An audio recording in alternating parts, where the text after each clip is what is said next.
Kalau bicara infotainment ini sejak beberapa tahun lalu ada tayangan ini, saya kira ini posisi atau apa namanya kualitas infotainment kita itu gitu-gitu aja, jadi stagnan gitu.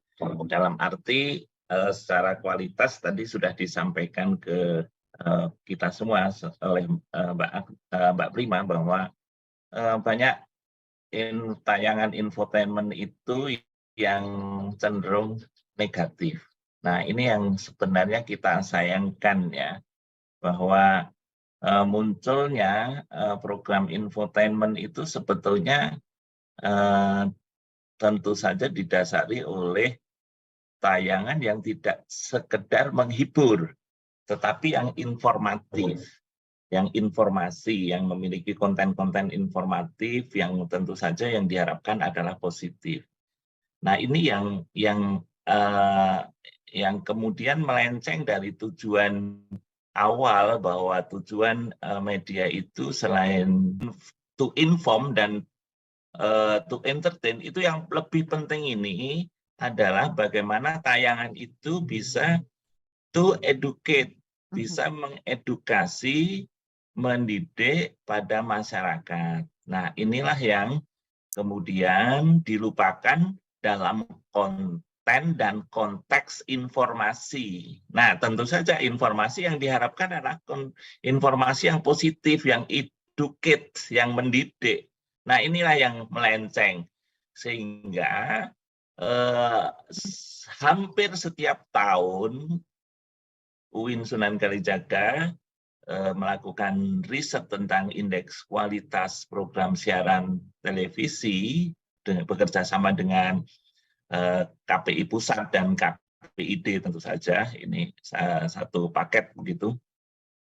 Hasilnya itu untuk tayangan infotainment itu juga selalu di bawah standar kualitas yang telah ditentukan dan tidak pernah beranjak naik gitu. Nah, ini yang jadi PR dan apa namanya tantangan buat atau pertanyaan buat kita semua. Kenapa tayangan-tayangan yang tidak berkualitas kok masih tetap saja tidak berkualitas? Ini kan jadi bahan pertanyaan. Mengapa kan gitu? Why gitu? Kita harus mencari akar masalahnya. Kenapa tayangan yang tidak berkualitas tetapi banyak digemari oleh masyarakat?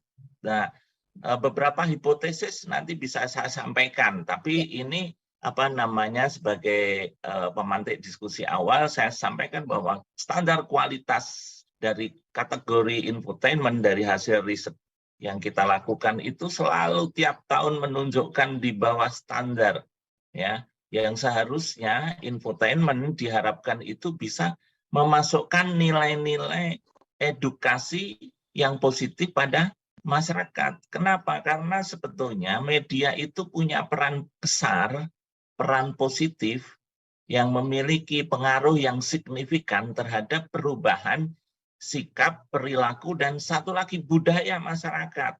Ya, ini yang menjadi PR dan tantangan buat kita semua. Demikian, Mbak Prima. Baik. Nah, tantangan-tantangan serupa ini yang kemudian juga sebenarnya, menjadi hambatan ketika kemudian berupaya untuk memberikan tayangan yang edukatif begitu ya, Pak Bono ya. Nah, Ya, Pak Bono kalau kita melihat ini kan sebenarnya beberapa waktu belakangan ini sudah mulai begitu Pak, siarkan informasi-informasi yang cukup inspiratif, prestasi, kemudian juga mungkin kebanggaan-kebanggaan misalnya seperti, Putri Aryani, kemudian juga pemenang, Indonesian Idol ini juga dari Yogyakarta begitu. Nah, ini kan sebenarnya bakat-bakat terpendam yang kemudian boleh menjadi salah satu contoh supaya informasi-informasi ini lebih edukatif begitu.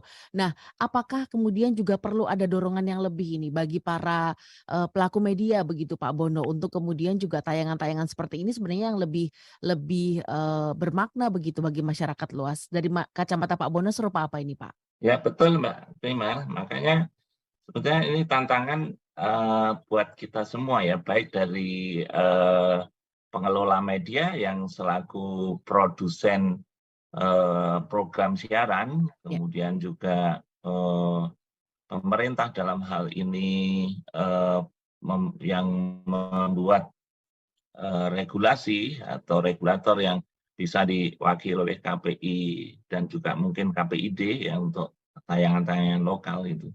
Dan tentu saja PR bagi masyarakat kita semua.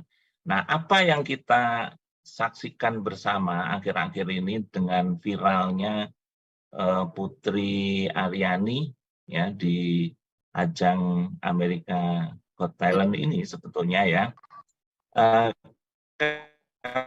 Kalau saya lihat ini sebenarnya bukan merupakan kesadaran bagi pengelola media ya, tetapi pandai-pandainya pengelola media itu menangkap viral atau trending topiknya Putri Aryani. Nah, kalau kita cermati ya, sebetulnya Putri Aryani itu pernah juara Indonesia Got Talent pada tahun 2014. Tetapi pada saat itu coba kita lihat tidak viral, tidak ada apresiasi dari masyarakat, ya, dari pemerintah juga tidak ada. Ya, pemerintah mengapresiasi Pak Presiden Jokowi mengundang Putri Aryani kan baru saja setelah mendapatkan Golden Buzzer di ajang. Nah, ini betul-betul perlu menjadi catatan kita semua, pelajaran yang sangat berarti ya, bahwa sebenarnya kita itu punya sosok-sosok yang memiliki talent, memiliki bakat, memiliki prestasi yang itu justru sebetulnya perlu diapresiasi, ya, perlu dieksplor lebih jauh, diangkat melalui program siaran televisi maupun media yang lain ya, dalam bisa juga infotainment, bisa juga variety show, bisa juga berita ya, kalau berita mungkin sudah gitu ya, tetapi tidak tidak mampu memviralkan. Nah, catatan yang kedua bahwa sebetulnya begini, belajar dari pengalaman Putri Aryani maupun kasus-kasus yang lain di Indonesia itu sebetulnya kekuatan netizen itu sangat besar untuk mengangkat isu-isu pentingnya. Nah, seperti kasus Putri Aryani ini, kenapa begitu besar kan karena viral ya. Kenapa bisa viral? Tentu saja yang mengangkat viral itu adalah netizen gitu. Kasus yang lain yang mungkin dulu pernah saya sampaikan ya, kasus yang kriminal misalnya Sambo pembunuhan itu ya, Verdi Sambo itu sangat sukses dikawal oleh netizen ya, betapa netizen itu memiliki kekuatan yang luar biasa, the power of netizen. Tetapi ketika kasus itu tidak dikawal dengan netizen, maka kemudian ya melempem Mbak Prima. Contoh kasus Teddy Minahasa yang sebetulnya jauh lebih berat dibandingkan kasus Verdi Sambo. Tapi coba lihat hukumannya juga beda kan. Kalau Verdi Sambo itu hukuman mati, sedangkan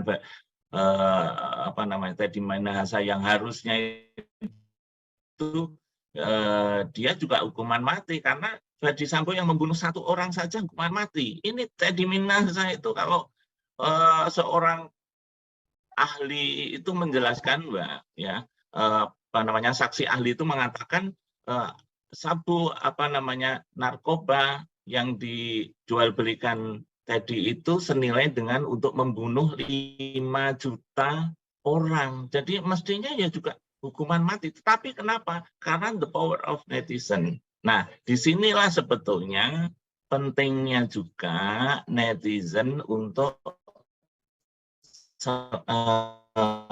diharapkan bisa mengawal isu-isu.